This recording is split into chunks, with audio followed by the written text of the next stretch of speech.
Jenny and Sherlynn. It's nice to catch up with you all. Thanks for taking some time to catch up with Run Singapore. This year has been a crazy year, right? With the whole pandemic, and I'm sure everyone is feeling it now. So how has it been with no races now? Yeah, share with us what your plans, moving forward as well. Yeah, it's quite crazy, right? Running wise, actually for me, I'm pretty much enjoying it. Initially, I was quite upset that the races all cancelled, like races that I had planned for the year, major races that I'm looking forward to is cancelled. But overall, it has allowed me time to really just go and do easy runs and easy slow runs without any pressure to actually train for the race. So I'm enjoying it actually. Cool. How about Jenny? I'm with you. I'm totally with you. I am enjoying the runs and being less stressed, but at the same time, I am really hungry for the races. Yeah. So I'll see strangers as I run. She loves races. Yeah, and There's then I some will virtual race runs. Have you guys got yourself involved Yes, in some virtual definitely. races? The virtual runs is slightly different because then you're always racing against your own PB. Yeah. But the problem is you'll find the routes with the most downhill. And I'm like, oh my gosh, this is great. Yeah. So yeah, that's the only problem with virtual runs. Yeah, it's so different, right? You don't have the Yeah. whole race vibes. The competitive vibe, The the competitive friendly competition vibes. vibe. Yeah. Yes. So Sherlynn, tell us a little bit about, just to share with our audience, So you're 27-year-old and you started running actively only 5 years ago. Yeah. And in the span of 5 years, I think you've made some very remarkable achievements. So last year you came in third in your Stanchart half marathon, right? And wow, and you're doing a 3 hour 22 minutes for a full marathon in Seoul. Yeah. So with this achievement, I'm sure it comes with quite a fair bit of insane training regime, right? Yeah. Care to share with us, what do you do? How do you run this fast, Yeah. I come from a background of sports, so there's a level of sports development already since I was young. So I was a swimmer. And since about 5 years ago, I started running more competitively because I wanted to just focus on running, whereby it's so easy to just step out of the house after work to run. And at that time, I wanted to set a goal to train towards too, so I picked up a full marathon to want to challenge myself. And since then, I started training more consistently for long distance training. When I started running more competitively, Yeah. I wanted to improve in months. So I started to run every day, and I got injured for sure. So that comes with a lot of stress on the muscles and the tendons and the bones. So in the past years, I've got various injuries. Yeah. My feet, plantar fasciitis, my knee, minus knee, hips, everywhere, different kind of muscle strains as well. For running specifically, a high impact sport, recovery is a very essential component in the training. Because if you neglect that, Yeah. you're just going to waste your time putting in the effort to train and then get another 3 months How setback. often do you train now? For Yeah. 7 days? You run every day now? I'm running mostly 5 to 7 days a week, depending on how I feel. If I have some niggles, I'll take a Yeah, rest. Or yeah. if I feel really horrible, I'll take rest. Yeah. But if I feel okay, I'll actually run every day. Okay. Yeah, so And your average mileage will be? so on average, I run about 90 to 140-ish Okay. kilometers per week, depending on how I feel. Yeah, Jenny's depends. rolling her eyes now, Jenny. It really depends on how I feel. Yeah, for that Okay. week. So it really varies. Okay. But I run easy runs throughout the whole week. For weekdays, only one hard run a day Yeah. per week, which is Sundays, which is my long harder run. So if I feel okay for the weekday runs, I'll tend to do one session. So it's a one long session. But if I feel pretty tired, I'll split them up morning and night. And after every run, I'll tend to do foam rolling Okay. and slight stretching, but Jenny would advise otherwise. Yeah. Okay. Yeah, so a lot of foam rolling and ensuring that I get electrolytes. So Yeah. I do take supplements every day. Some supplements I take on a daily basis, like multivites, vitamin C, things that it's okay to take every day. The main recovery that I tend to focus on is after my hard session Yeah. on Sunday long runs. Yep. So before the runs, I make sure I get enough sleep. I'll sleep early and then make sure that I eat well the night before. Yep. Then after the long run, straight away I'll take some BCA tablets and ensure that I eat a good breakfast filled with protein, carbs and fats. And then when I go home, I'll just take a nap, 1 to 2 hours nap to recover. And throughout the day, the rest of the day, I'll just relax, don't do much activities, like really just wind down and try to recover from it. quite encouraged lah. I mean, to see somebody, you know, who's as young as you actually takes a good amount of essentials, minerals and supplements to know. And being an athlete, I think is important, right? I think because you put in such a hard yard, a lot of wear and tear. I think you put in, like what you said, you know, running and swimming is very different. I think running puts in a lot of stress on your joints. And I think you probably don't see it now. I'm sure over time, I think when you do it in such intensity and with a long period of time, I'm quite certain it was going to hit you somehow. But that's good for Jenny, because there'll be business for her. Right? Sounds so evil.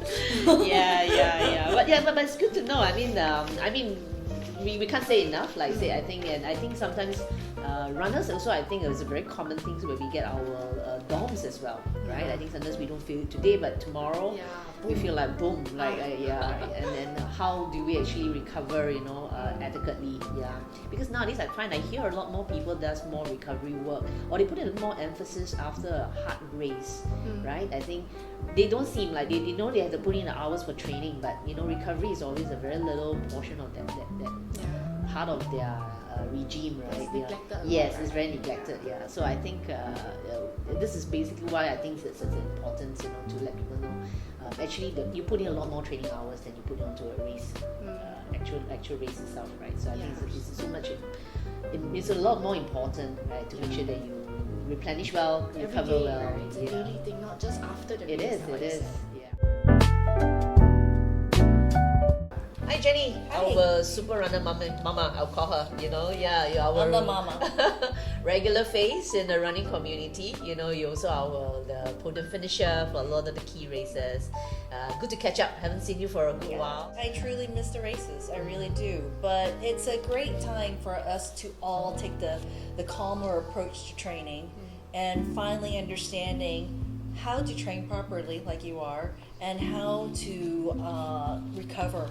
And that's the most important part for this year is a lot of people are trying to recover, get their injuries all taken care of, because this is the year that we actually have time. We're blessed with the ability to have more time on our hands if we put it in a different perspective.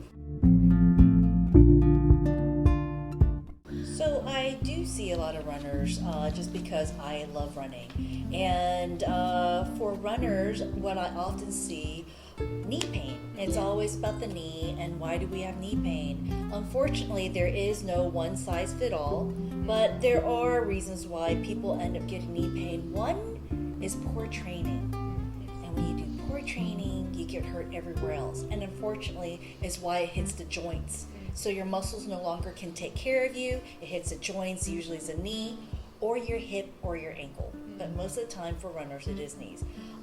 There is such thing as tight IT band, is what you're saying, the ITB. So tight IT band comes from the outside, and then you would have pain on the outside of your knee because of where it attaches. So there's a lot of things that you can do to prevent these injuries, such as proper training, understanding that you have to run at least 3 times a week. Anything less than that, you will have an increase in injury because your muscles are not adapting. So it's similar to playing the piano. If you don't play, you're going to sound horrible. 2, you really do have to take your supplements. And just like you, Jag, I'm a slightly older generation. And I actually, as a kid, I didn't really take that much supplements. But now in this era, we understand how important it is to have the proper supplements and the vitamins in our body to prevent pain and to assist with healing. So actually, weirdly, there's a few runners, including myself. It was this past few years where we felt like we couldn't recover well. We had bone issues, and we realized we're vitamin D deficient. And you find that out through blood tests. Weirdly enough, because we live in Singapore and we think we absorb sunlight, which is vitamin D, we're still not transitioning that into actual vitamin D for our body to absorb. And in turn, that actually helps us absorb calcium. So that causes a lot of bone issues.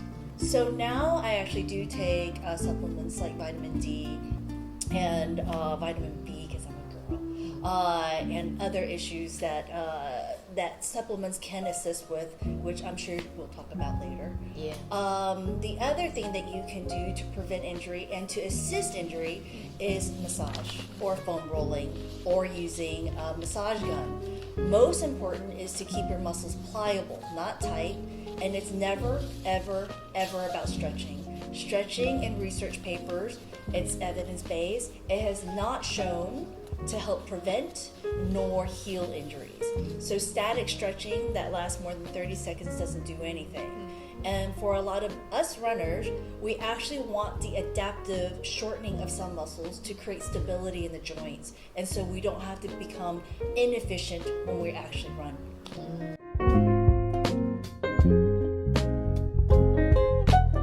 Muscle magnesium, I think I've chanced upon this just about 2 years ago, and I see the big benefit of muscle magnesium. Have you guys tried it? Yeah, it's weird. Yeah, 2 years ago for me too. Yeah. And I look at this, it's a generational thing. And it seemed like every runner in this whole world knew, like, why do you take it? I was like, wow, I didn't know.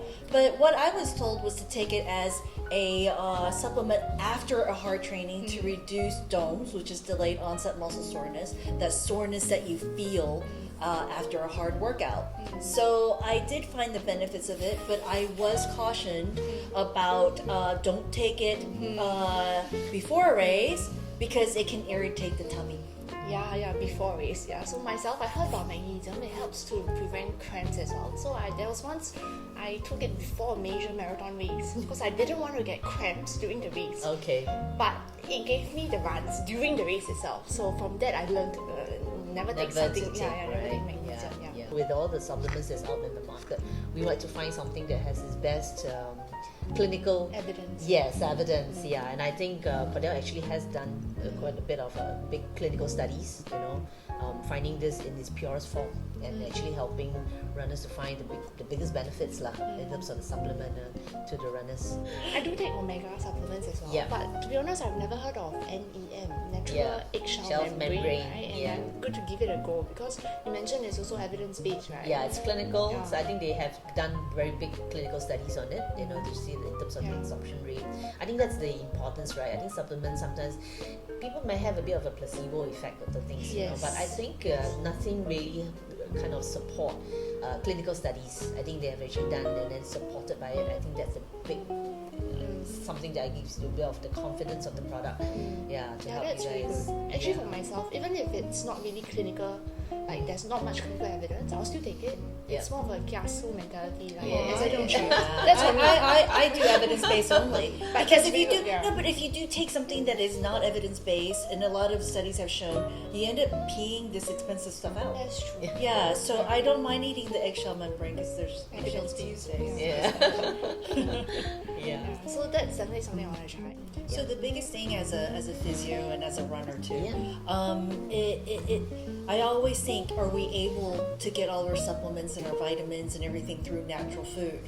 So based on all these things that you guys are presenting, it sounds like these are the best forms. And are we able to find this thing if we eat as many eggs as we want in this eggshell membrane? So the way that Kordel's done it, it sounds like it's something that we can't eat in our natural food. We have to I actually. don't know how many eggshells we're gonna take, right? That would be. I eat eggshells every day. How about you? Eggshell Tuesday.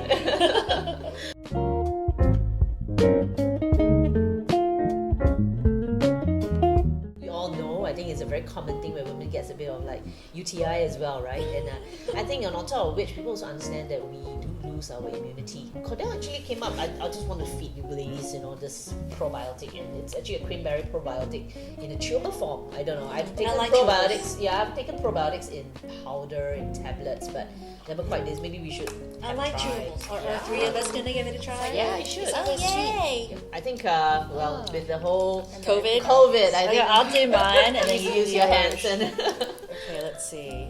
Okay, it's colored pink because it's cranberry. It's like a chewable sweet. Should we? I'll wait for you guys. Yeah, it looks like It looks like a chocolate. chocolate, right? Yeah, it does look like doesn't chocolate, a but I hope sweet. it's chewy. Yeah. I like chewy stuff. You don't like chewy stuff? I do like chewy stuff. I love candy. I'm a It's sweet tooth. I think this is in a very dangerous form, Oh, it's isn't a it? I know, Right? It looks like you're yeah. gonna eat like a sweet. You totally could. Okay, ready and go. Actually, it tastes like chocolate. It tastes like chocolate. It's like vanilla cranberry. It does taste like chocolate. Just chocolate. It's hybrid like chocolate, but yet it's cranberry. Is it chocolate with ume?